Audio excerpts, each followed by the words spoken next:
even know where to start with this one. I mean, how do you make a movie based on the DOA video game? The game has no plot! Seriously, like, zero plot. It's about people in a fighting tournament and that's it! Even if there was a story, certainly nobody paid any attention to... Okay, you know what? There is a story. I lied. There is a story, if you can even call it that. You want to see what it is? I'll show you. It's not going to take very fucking long.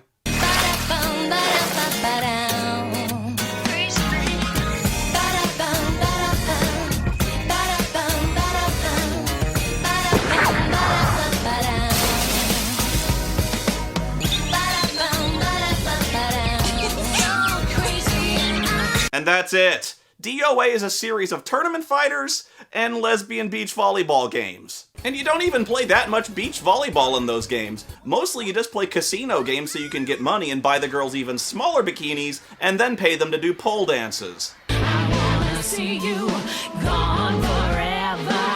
Whoa. This movie is going to be amazing.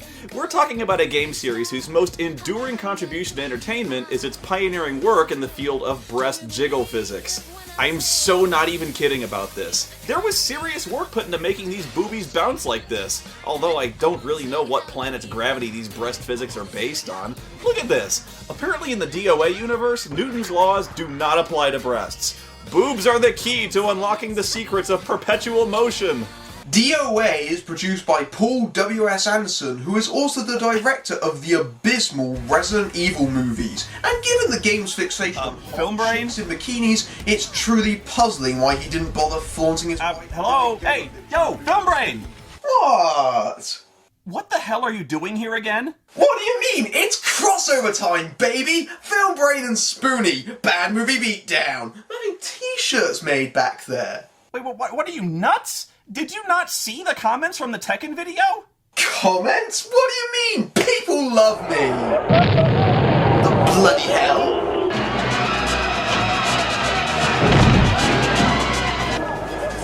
Oh shit! Spoony, it's your fans! They've got a battering ram! Dude, I tried to warn you! My fans, they're insane! They formed a mob to stop more Film Brain crossovers! You gotta get out of there, dude, it's not safe! Ha! They're not gonna get me without a fight! Pull the boiling cauldrons of land!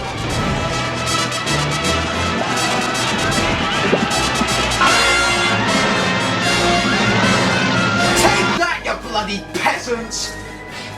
Tell the nostalgia critic I love that! Are you guys happy now? Look what you just did! You just killed Film Brain! No, I'm alright. Although I think I'm ready for my check now, Andre.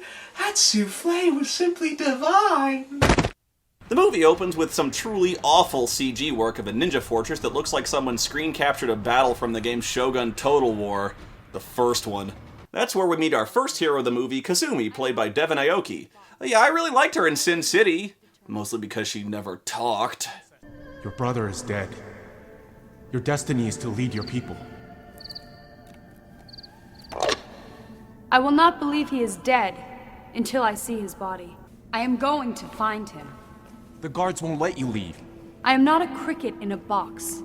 I alone determine my destiny. Well, why do you have a cricket in a box in the first place? And who the hell has a pet cricket anyway? And if you do, poke holes in the box for Christ's sakes. So she wants to leave the temple to go find her brother, but it's not allowed by the temple laws, because ninjas are so well known for obeying laws and letting deaths of their own clan members go unavenged. And preventing her from leaving is Ayane, another ninja, with purple hair, because ninjas are all about covering themselves in bright pastel colors that can be easily seen in any light. Just ask Pierre Kirby. Ayane, I know of your love for my brother. I will find Hayate and bring him home. Princess Kasumi! Wait, why did they just all do that? Did they not recognize her up till now? They just all kneeled for no reason. Princess Kasumi! Shakaka. I'm your servant, but if you leave, I'm honor bound to kill you. She just said she was leaving! Why are you kneeling? Kill her now! What's the problem with letting her leave anyway? It doesn't exactly look like you guys have a whole hell of a lot to do but stand around holding flags and playing with fucking crickets. Most boring ninjas ever. Ow, ow. Ow, ow, ow, ow, ow, ow, ow, ow, ow, ow.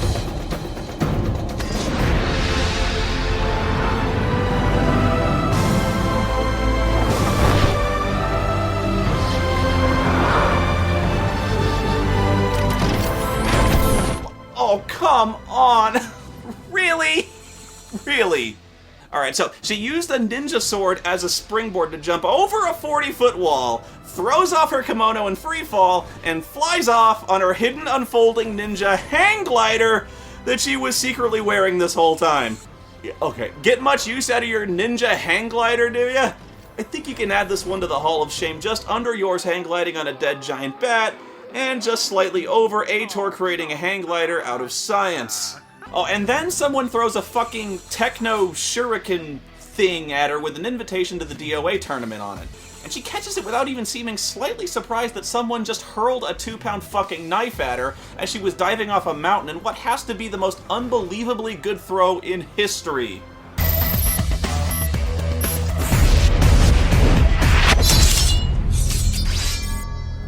Shinobi Ninja Princess fuck. We're not even 5 minutes into this fucking movie.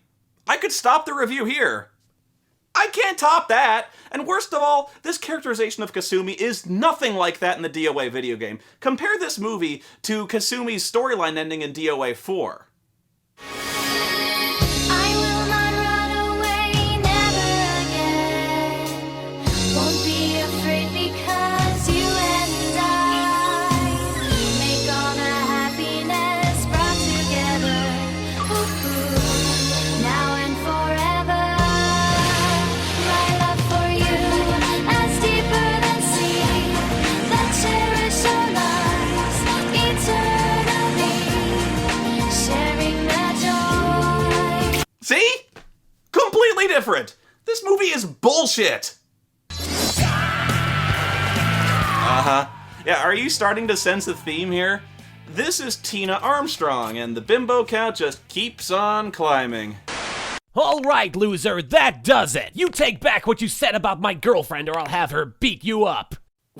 Bandit Keith? Tina Armstrong is not a bimbo. In case you couldn't tell, she's an American, and Americans always wear the stars and stripes. In fact, I'm wearing a very patriotic thong.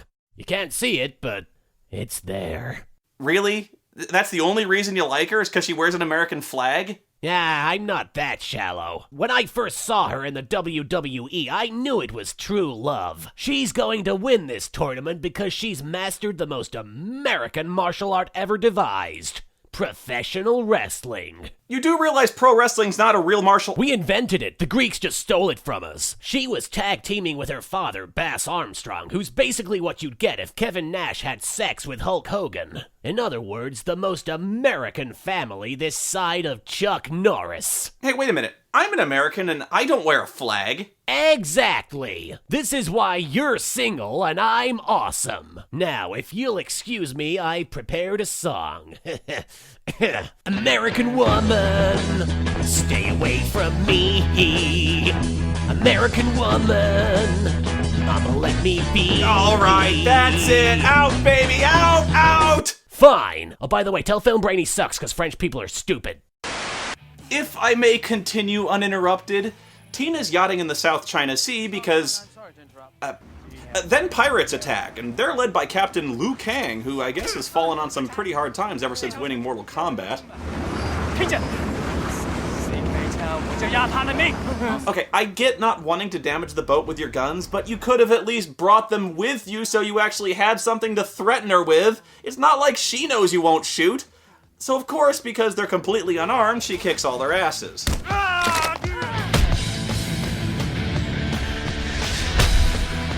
I regret being in Mortal Kombat 2!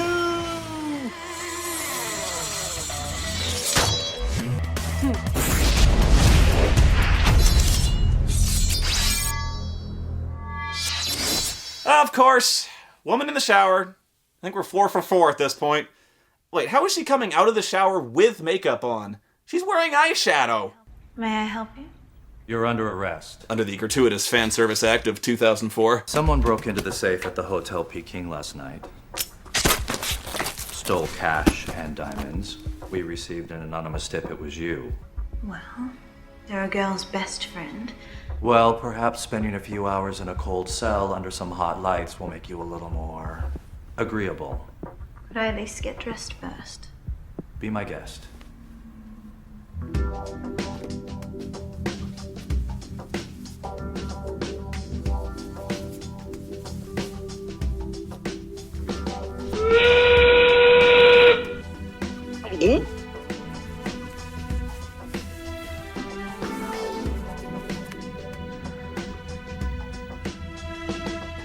Would you hand me my bra, please? Oh, come on. You can't possibly be this dumb.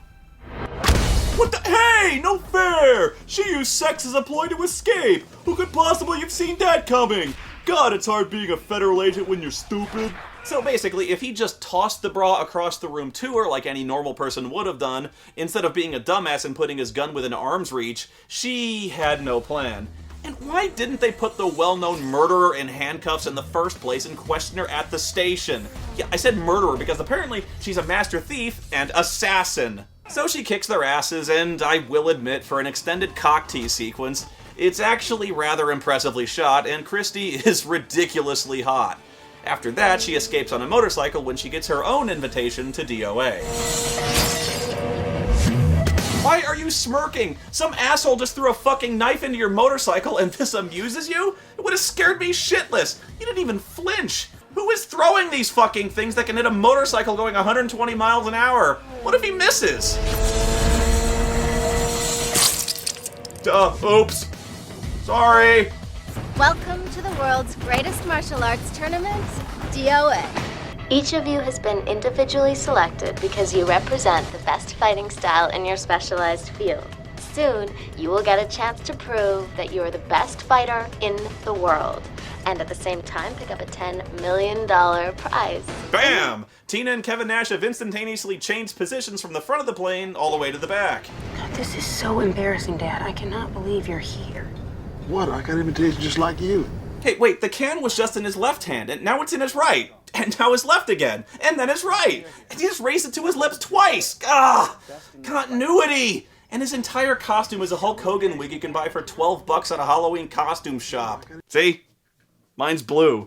I mean, let's be honest here. The Bass Armstrong character is basically a carbon copy of Hollywood Hulk Hogan from the NWO. One wonders if Big Sloppy here even realized the similarity. Max.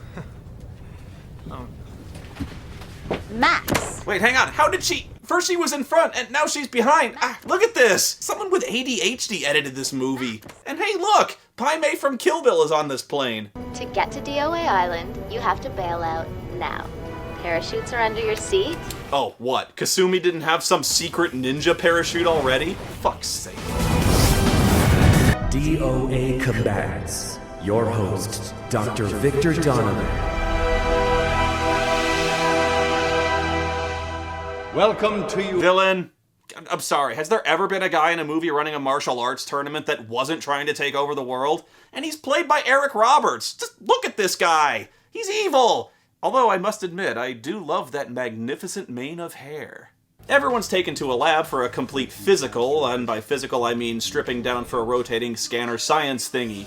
Really, it's just an excuse to get the ladies out of their clothes again. It's shameless, but I'm totally okay with this. Don't look at me like that. The games are about hot chicks in bikinis. And guess what? This is hot chicks in bikinis. Helena's ass is unbelievable. Yeah, it's fan service, but fuck it. The whole movie's fan service. Because, you know, at this point, I don't even care. I mean, I watch King of Fighters. So, you know, fuck it. I'm enjoying my smut. All the contestants get injected with nanites that record and transmit data on their physical movements onto a database. Matrix. They also get little watches that tell them who their next fight is against. And I guess the nanites are also able to project a little life meter onto the television feed somehow. I don't figure that one out.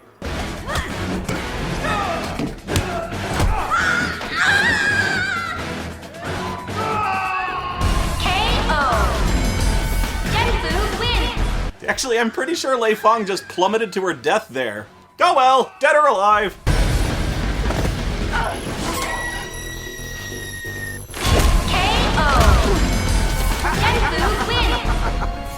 I never really understood what Donovan gets out of the whole deal. I mean, yeah, in this movie he's got an evil plan, but what about all the other years before this? He's been blowing $10 million a year, plus the overhead of running his own tropical island with a staff of several dozen security and medical personnel, and what's the payoff? Is this televised? On pay-per-view? Are there sponsors? How does this make money? I don't know, clearly I'm thinking about this way too hard. Maybe he makes his money on merchandise. Dude's got the DOA brand plastered on everything. You can make this a drinking game. Every time you see DOA on something, take a shot. He's got DOA parachutes, DOA volleyballs, DOA volleyball nets, DOA kung fu practice thingies, DOA security cameras. This guy's bigger into merchandising than the fucking Spaceballs. I came to find my brother. I have been told he died last year at DOA. Your brother was a great and noble fighter. He met his end with dignity. Hayate fell from this very balcony. We never found his body. Do you buy that? Nina, it's showtime! Not now. I'm in my underwear. Oh my god. Oh my god. No, Dad, she's just another fighter. We're just sleeping together. Yeah, I can see that. No. Diesel here decides to wait for a slightly less awkward time to have a fight, like when she and Kasumi are out on a lake and Kasumi's giving her a massage and some ninja acupuncture. Because they're such good friends up to this point, and have exchanged precisely 0 lines of dialogue in this movie. Can these people start fighting now, please? Because I really don't remember massages being a part of Dead. Oh. Yeah. Moving on. So Kevin Nash goes to fight Tina, and being a 300-pound, 7-foot giant trying to wrestle on an unstable raft, it goes about as well as you'd expect. Yeah, should have busted out the jackknife powerbomb, Kev. Later, the girls get together for some friendly beach volleyball. It's a good thing Kasumi brought her ninja bikini with her. And being raised in a Japanese ninja monastery, of course she knows exactly how to play volleyball. I'd make a reference to the gay volleyball scene in Top Gun, but playing with the boys doesn't really work here. I don't know, what's the lesbian equivalent of Kenny Loggins? Damn it, I got nothing. While Donovan is occupied watching the volleyball, and really, can you blame the guy? Kasumi sends Hayabusa into the compound to go looking for her brother. Yeah, I said Hayabusa, as in Ryu Hayabusa, the hero of Ninja Gaiden. He's actually a main character in the DOA series. Just think about that. The DOA series is canon with Ninja Gaiden. I'm not kidding! Look it up! Ayane in Ninja Gaiden. Yep, she's a ninja. Anyway, Ryu quietly sneaks into Donovan's fortress. As a ninja, he's a master of stealth and infiltration! He finds Donovan's secret lab and immediately gets caught by a Scooby-Doo sliding wall. Oh, this is going too slow. Let me see if I can sum up the second act of the movie here a little faster. Okay, sexy wet chick, sexy wet chick, sexy wet chick, fighting, sexy naked chick, fighting, and sexy wet chicks.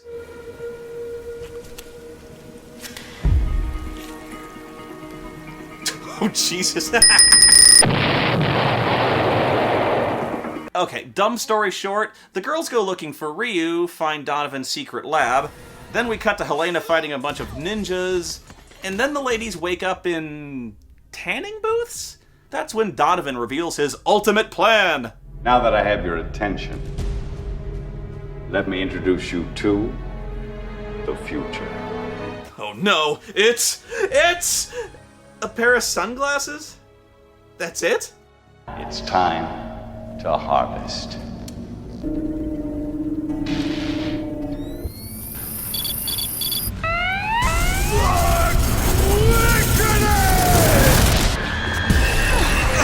Looks like the press screening I went to for that Speed Racer movie. Donovan downloads all the combat data from the nanobots into his sunglasses, which allows him to predict their movements, because wearing sunglasses in the middle of a martial arts battle is totally sensible. To prove the effectiveness of his super sunglasses, he reveals he's kidnapped Kasumi's brother, who won the last DOA, and uses his new prediction powers to kick his ass through a stone wall a foot thick to fall to his death. But luckily Ayane's right there to save him. It's a good thing she was just wandering past that one area for no particular reason. Buyers from around the world, I hope you've enjoyed this live demonstration of the sheer power of this new technology. Thank you for your down payments. I have to stop.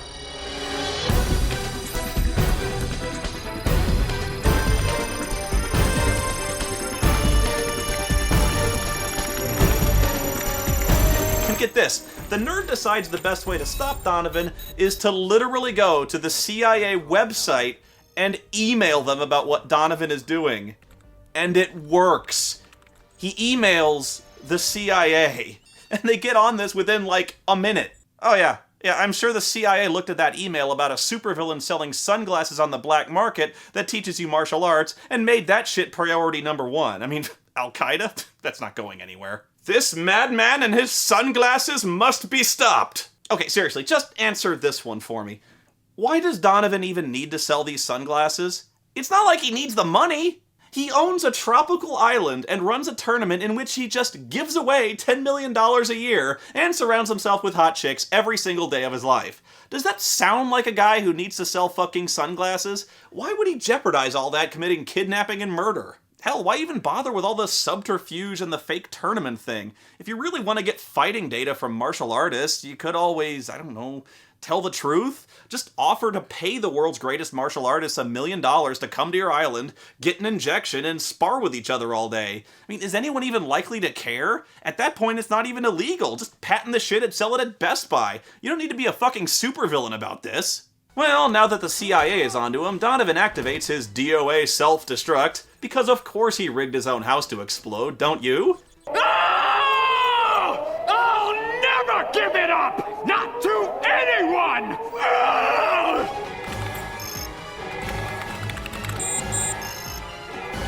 Oh no. Oh no, I can't hack that with my computer because it says I can't. Whew, it's a good thing Donovan's shades allow him to predict the movements of 3 women simultaneously attacking him with ladders and swinging off ropes, or he'd be in trouble. Oh, damn! If only my super shades had come with one of those strap thingies you get for free at Sunglass Hut, it would have been the ultimate weapon! And just like that, Donovan's plans are foiled, and thanks to some ninja acupuncture, he's killed when the building explodes as our heroes jump away just in time, inexplicably surviving the 30-story drop in the ocean.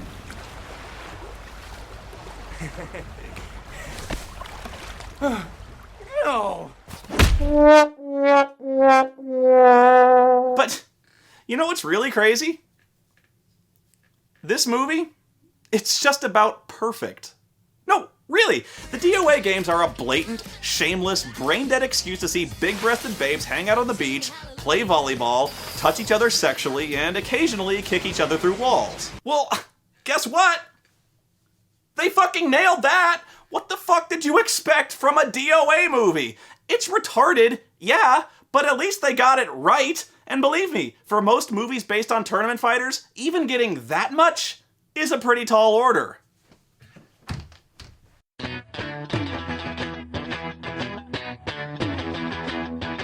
American movie, it's called DOA. American Spoony, he's never gonna get laid. I'll break your back and humble you, just like the Iron Sheik would do. Now Spoony, get away from me. American Spoony, like Tina Armstrong be